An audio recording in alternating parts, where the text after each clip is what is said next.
एक वक्त का किस्सा है। एक गांव में मीठा नाम का लड़का अपने बाप के साथ सोने की ज्वेलरी की दुकान चलाया करता था। दूसरी तरफ बिट्टू नाम का लड़का घास काटता था और फिर अपनी दुकान पर रखकर सेल करता था। तो एक ग्राहक आता है। अरे भाई तू खरदाना वगैरह भी बेचता है या सिर्फ घास बेचता है? नहीं भाई, मैं सिर्फ घास बेचता हूँ और अल्लाह का शुक्र है, इससे मेरे घर का दाना पानी बहुत अच्छा चल जाता है। हाँ भाई खरदाना भी बेचा कर। मैं अपने इस बकरे को ईद तक मोटा ताजा करना चाहता हूँ ताकि ईद पर इसमें से खूब गोश्त निकले। मेरी इस घास से तो ये मोटा नहीं होने वाला। अच्छा भाई, अगली ईद पर खल और दाना वगैरह भी रखूंगा, पर अब तो आप इस घास से गुजारा चलाएं। चल ठीक है, 50 की घास दे दे। फिर वो आदमी घास लेकर वहाँ से चला जाता है। दूसरी तरफ मीठा अपने बाप को कहता है, अब्बा जानी, मेरी बेगम कह रही थी ईद आने वाली है, ससुर जी को बोलना एक बकरा खरीद लें। बेटे हमारा काम बहुत अच्छा चल रहा है, इस ईद पर हम बकरा नहीं बल्कि गाय करते हैं। वाह अब्बा जी, आई लव यू। नसीबो गाय देखकर खुश हो जाएगी और हमसायों में भी हमारा नाम ऊंचा हो जाएगा कि मीठे के घर गाय आई है। गाय ओ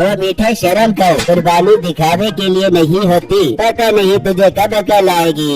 अच्छा अब्बा, नसीहतें बाद में कर लेना, अब गाय लेने चलो। फिर मीठा और उसका बाप वहाँ से निकलते हैं और गाय मंडी आ जाते हैं। तो उन्हें वहाँ पर एक ब्राउन कलर की गाय नजर आती है, तो वो वहाँ आ जाते हैं। भाई साहब, ये ब्राउन गाय कितने की दे रहे हो? हाजी साहब, ये गाय आपको 2 लाख में दे दूंगा। अब्बा तूने कब हज कर लिया? ये तुझे हाजी क्यों बोल रहा है? ये लोग ऐसे ही नाम से बुलाते हैं, तो अपना मुंह बंद कर। अब भाई साहब तुम्हारा रेट बहुत ज्यादा है। हाजी साहब, पूरा साल अब गाय को मक्खन मुरब्बा जाते दूध पिलाते हैं। जब गाय के दूध का इतना वजन होता है, देखो तो सही, पूरे 5 मन का जानवर है। ओ भाई, उन मक्खन और मुरब्बा जात में से तू भी कुछ खा लेता ताकि तेरा वजन भी शायद थोड़ा बढ़ जाता।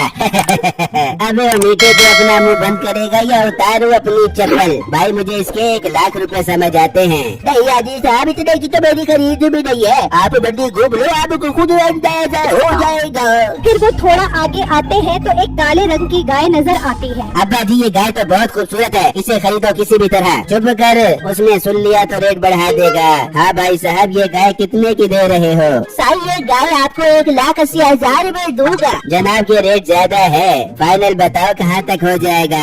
भाई ये रेट मुनासिब ही है, पूरे साल अब इसको मक्खन मुरब्बा जात और दूध भी पिलाते होगे। और हेलो, ये बात मैं पीछे भी सुनकर आ रहा हूँ, कोई नई बात कर। मीठे तो चुप कर या उतारू अपनी चप्पल। सुन भाई, तेरा जानवर मुझे पसंद आया है, पैसे जायज जायज कर ले, तेरे से ये जानवर ले लेंगे। सही, अपना फाइनल रेट बता दो, अगर मुझे समझ आया तो मैं जानवर दे दूंगा। भाई मैं तुझे इसके फाइनल 1,20,000 दूंगा। सही, एक काम करो, न तुम्हारी न मेरी, 1,40,000 दे दो और गाय ले जाओ। अब्बा जी जानवर खूबसूरत है, ले लो 1,40,000 का। मीठे तो चुप कर वरना उतारो अपनी चप्पल, यही कहना था ना? अच्छा मैं चुप हूँ, आप करो फाइनल। भाई 1,30,000 समझ आती है? सही, तुम भी क्या याद करोगे? लाओ पैसे दो, ले जाओगे गाय। ये सुनकर मीठा खुश हो जाता है। फिर वो गाय को वहाँ से ले जाते हैं और जब घर आते हैं तो नसीबो दरवाजे पे खड़ी होती है। अरे माशाल्लाह, बस सर जी, आप गाय लाकर मुझे बहुत प्राइज देती है। दिल तो कर रहे इस गाय की आरती उतार बेबू। तुम दोनों मियाँ बीवी पागल हो गए हो,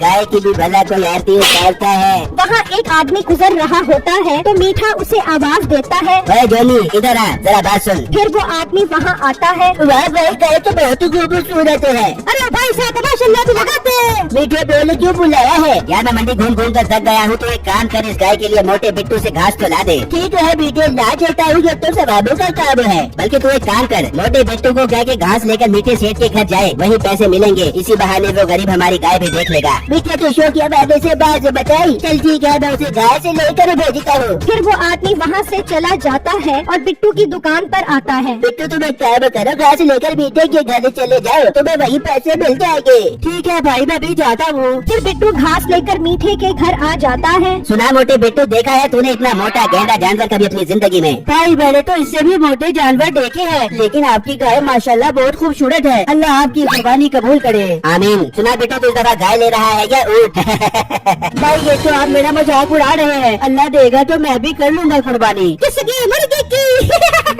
भाई मुझे घास के पैसे दो ताकि मैं यहाँ से जाऊँ। ठीक है देता हूँ। ऐसा ना हो तुम जैसे गरीब लोगों की कहीं मेरी गाय को नजर ही न लग जाए। फिर बिट्टू उदास होकर पैसे लेकर वहाँ से चला जाता है और घर आ जाता है। क्या हुआ बिट्टू, आप कुछ परेशान लग रहे हो? सब ठीक तो है ना? कुछ नहीं बेगम, बस थक गया हूँ। सुनाओ बिट्टू, आपका घास का काम कैसा चल रहा है? बेगम घास का काम तो काफी अच्छा चल रहा है। फिर बिट्टू आप भी ईद पर बकरा खरीद लो। बेगम इतना अच्छा भी नहीं चल रहा कि बकरा खरीद लूं। हाँ बेगम, हम अगली ईद पर कुर्बानी जरूर करेंगे। ठीक है बिट्टू, आप थक गए होगे, चलो आप आराम कर लो। फिर रात हो जाती है, मीठा और नसीबो सो जाते हैं और जब सुबह होती है तो नसीबो कहती है, चलो मीठे हम इस गाय को घुमा के आते हैं। फिर मीठा और नसीबो बाहर आते हैं तो हैरान रह जाते हैं, वहाँ गाय नहीं होती। अब्बा जी जल्दी बाहर आओ, गाय गायब है। फिर मीठे का बाप भागता हुआ आता है। ये क्या मीठे, हमने तो गाय रात में यहीं बांधी थी। ससुर जी लगता जरूर कोई चोरी करके ले गया है। हाँ अब्बा, नसीबो ठीक कह रही है। मुझे तो मोटे बिट्टू पर शक है। वो कल यहाँ घास लेकर आया था और बार बार हमारी गाय को देख रहा था। मैं भी उसके घर जाता हूँ। दूसरी तरफ बिट्टू दुकान पर जा रहा होता है तो उसकी नजर गाय पर पड़ती है। ये तो मीठे भाई की गाय है। जबकि मीठा बिट्टू के घर पहुंचता है। हेलो बेबी, बिट्टू किधर है? वो तो दुकान पर गए हैं। उसे बोल दी मेरी गाय वापस कर दे, वरना मैं उसे नहीं छोड़ूंगा। दूसरी तरफ बिट्टू वो गाय लेकर मीठे के घर आ जाता है। बिट्टू, ये गाय तुम्हारे पास क्या कर रही है?